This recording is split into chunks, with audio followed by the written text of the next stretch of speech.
Dizem que o sertão tem suas próprias leis. Aqui, quem zomba do que não entende, uma hora paga. E foi isso que aprendi da pior forma, alguns anos atrás. E por mais que o tempo passe, eu não consigo esquecer o que aconteceu com minha mãe. Meu irmão Elias sempre foi um sujeito brincalhão, daqueles que não levam nada a sério. Gostava de fazer piada até com a própria sombra. Mamãe, Dona Clarice, vivia ralhando com ele. Tenha respeito pelo que não conhece, menino.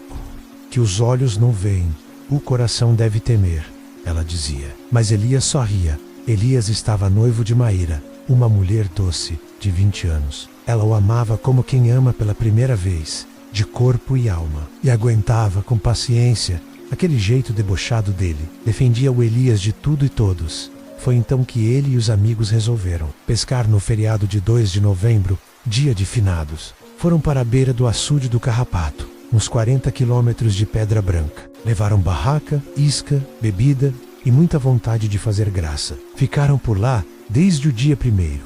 Na volta, na estrada poeirenta que corta os lajedos do sertão, o carro passou por uma daquelas capelinhas, simples, com uma cruz de madeira e umas flores em volta, erguida no canto da estrada. Dizia a lenda que ali uma jovem grávida havia morrido atropelada por um caminhão anos antes. Elias freou, deu ré. O que foi? Perguntaram os amigos. Olha essas flores, véi, bonitas demais para apodrecer.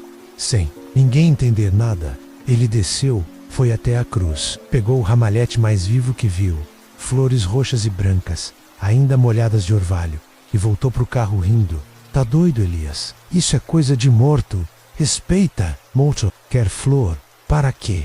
Morto quer descanso. Essas flores tão vivas, eu vou dar para Maíra. Por mais que insistissem, ele não devolveu. Riu, ligou o carro e foi direto para a casa da noiva. Chegando lá, entrou cheio de pompa. Meu amor, trouxe para você as flores mais lindas que achei.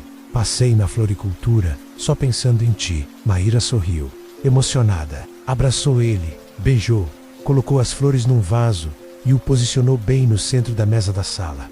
Elas realmente eram lindas. E o perfume, doce e forte ao mesmo tempo. À tarde, eu e mamãe fomos visitá-los. Assim que entramos, Maíra correu para mostrar o presente. Olha o que Elias trouxe para mim da pescaria. Foi peixe? Brincou mamãe. Ou peixe só sobra para mim limpar? Não, Dona Clarice, flores. Olhe só. Mamãe se aproximou do vaso, passou a mão com carinho e abaixou o rosto para sentir o perfume. Foi nesse momento que tudo mudou. Um grito tão alto que fez o vizinho atravessar correndo o quintal. Ai, ai, alguma coisa me mordeu. Mamãe estava apavorada, com a mão no rosto. Foi um inseto, mãe? Não sei. Era escuro, feio, tinha um ferrão. Saiu das flores, machucou demais. Passamos pasta de dente, café, babosa, tudo quanto é receita do sertão. Nada adiantava. O nariz começou a inchar. Na manhã seguinte, mamãe já mal conseguia respirar.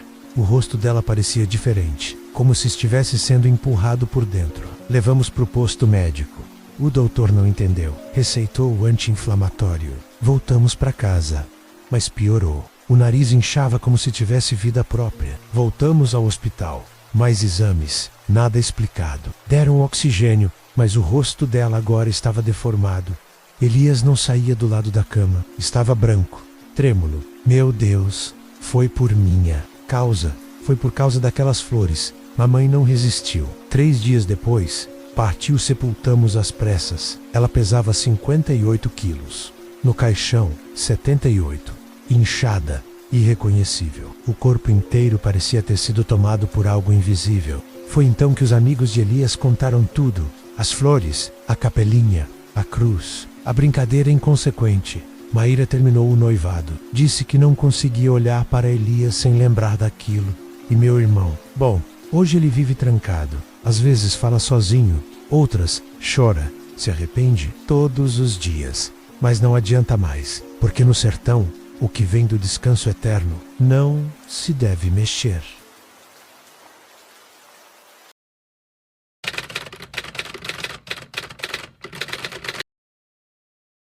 Me chamo Benedito Nunes, mas quem vive em Pedra Branca me conhece como seu dito repórter.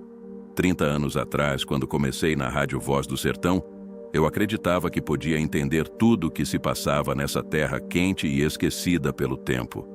A gente transmite a voz do povo, da fé, do cotidiano e às vezes do que não se pode explicar. Pedra Branca é feita de calor, vento seco e lembranças teimosas. É o tipo de lugar onde as histórias se enterram, mas não morrem. E uma dessas histórias voltou a respirar no dia em que Dona Marlene reapareceu, após décadas sumida, e resolveu reabrir o Sobrado Azul. Nessa hora, comecei a escrever o que você vai ouvir agora. Não para assustar ninguém, mas para lembrar que o silêncio também fala e que há sombras que só crescem quando a gente finge que não viu. Era uma quinta-feira de agosto, calor de rachar batata na sombra. A feira de Pedra Branca estava fervendo. Cheiro de queijo de coalho na brasa, gente vendendo rede, farinha, rezas em cordel e até pó de Guiné contra olho gordo. Foi ali, no meio da feira, que Dona Raimunda, quituteira faladeira, soltou: Marlene voltou. Aqui ia se casar com o coronelzinho. Tá no Sobrado Azul. Abriu tudo.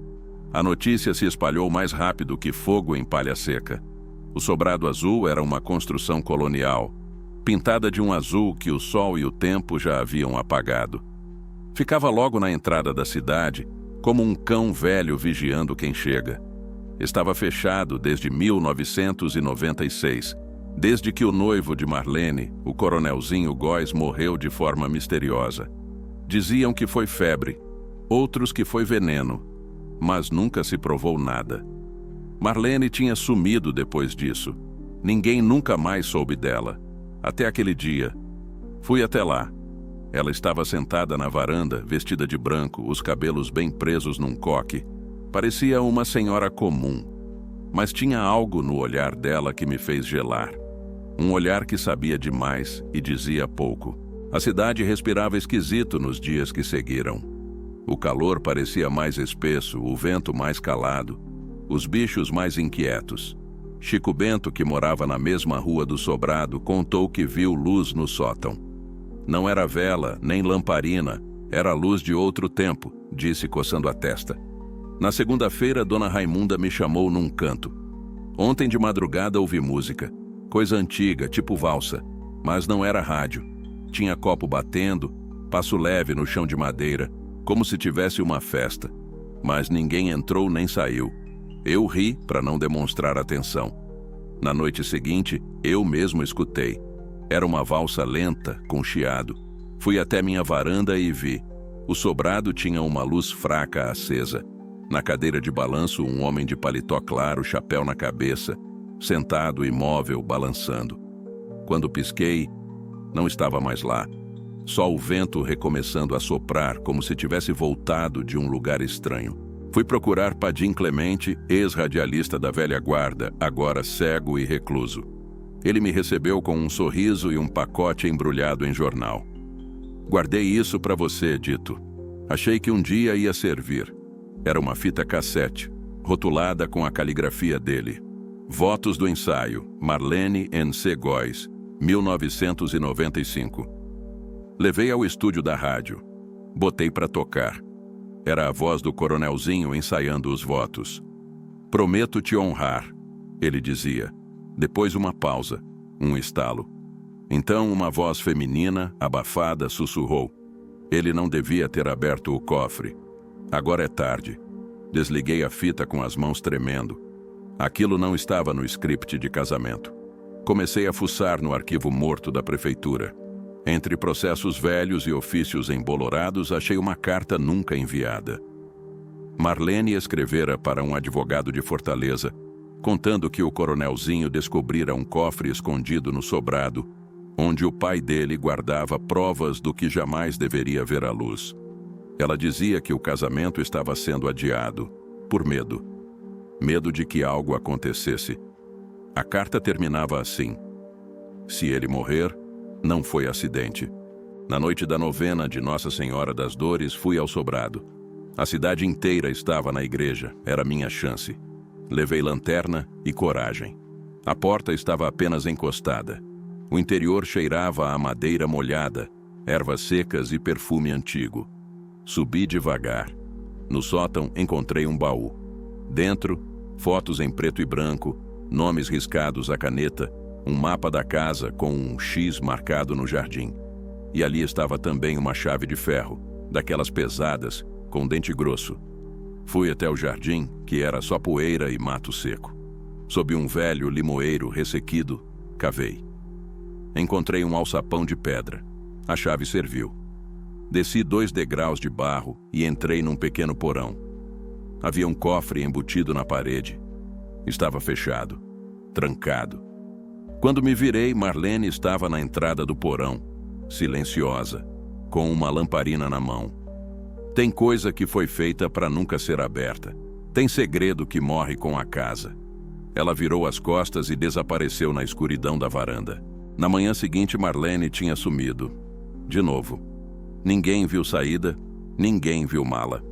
Só a casa, agora com todas as janelas fechadas e um novo cadeado no portão. Voltei lá 3 dias depois. O jardim estava limpo, nenhum sinal do alçapão, nenhum vestígio do cofre. A fita cassete sumiu da rádio. A carta, alguém queimou. Só sobrou a lembrança e o desconforto. A cidade voltou à rotina. Missa, feira, rádio. Mas o sobrado azul ficou diferente. Mais escuro, mais denso. De vez em quando, nas madrugadas de vento calmo, a valsa volta a tocar. E a cadeira de balanço range no ritmo certo. Alguns juram que viram o homem de chapéu. Outros fingem que não viram nada. Eu continuo escrevendo, porque Pedra Branca tem dessas. Engole as verdades e devolve só o que convém. Mas quem escuta com atenção, ainda ouve o que ficou preso nas paredes do sobrado azul.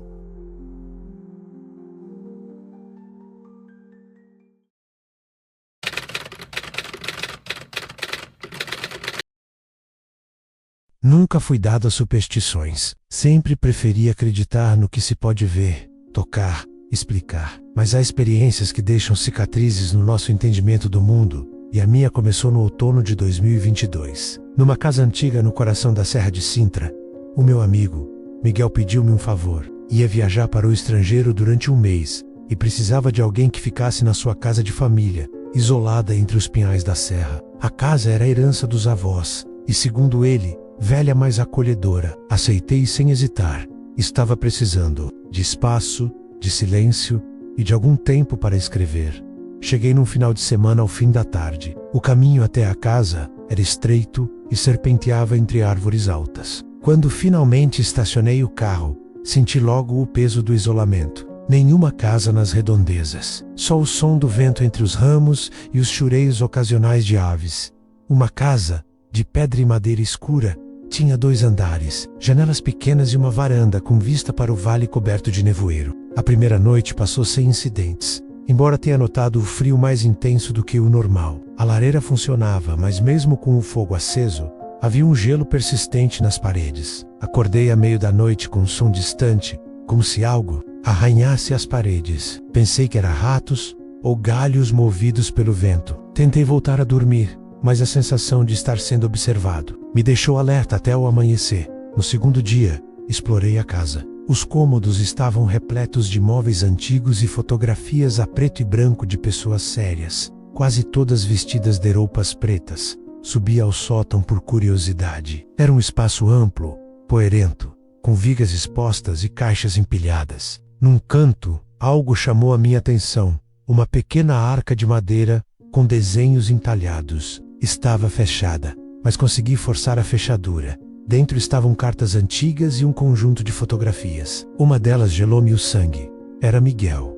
Ou melhor, alguém exatamente igual a ele. A fotografia estava datada de 1923. Fiquei ali sentado, a olhar para aquele rosto familiar, tentando encontrar uma explicação racional. Um bisavô, uma coincidência genética? Mas os olhos eram os mesmos. Na terceira noite, acordei com passos no andar de cima. Eram lentos, compassados. Fiquei paralisado durante segundos. A casa não tinha alarme e estava fechada por dentro. Peguei na lanterna e numa faca da cozinha. Subi as escadas em silêncio. No sótão, não vi nada, mas ao virar-me para sair, reparei num espelho antigo na parede. Refletia o sótão inteiro, e no reflexo havia uma figura alta, magra, envolta em sombra. Os olhos eram brancos, sem pálpebras. Estava parada atrás de mim, mas quando me virei, não tinha nada. Corri para o quarto, tranquei a porta e esperei o nascer do sol, com a faca na mão. Passei os dias seguintes tentando me convencer de que era tudo fruto do estresse, da solidão, da minha imaginação. Mas as noites tornaram cada vez mais inquietantes. Sons do voces, sussurradas, portas que se abriam sozinhas, coisas que mudava de lugar. E sempre aquele cheiro doce e podre no ar. Na quinta noite, acordei com uma dor no peito. Sonhara que a figura me pressionava o peito com as mãos. Ao olhar para o espelho do quarto, vi marcas vermelhas onde sentia a dor. Peguei no carro e fui dormir num hotel. Quando confrontei o Miguel, ele ficou em silêncio durante minutos. Depois confessou que o avô sempre dizia que aquela casa não devia ser habitada por mais de 7 noites seguidas, que estava erguida sobre ruínas de um convento do século XVII, onde monges tinham desaparecido misteriosamente, que durante anos os membros da família tinham tido sonhos com figuras de olhos brancos. Nunca mais voltei. Vendi os meus livros, mudei de cidade, deixei de escrever. Ainda sonho com a casa de vez em quando. Mas o mais estranho aconteceu recentemente. Vi o Miguel na rua, de relance, e juro que ele não envelheceu um dia desde 2022. Não sei o que ficou naquela casa, mas tenho a certeza de que alguma coisa saiu de lá comigo.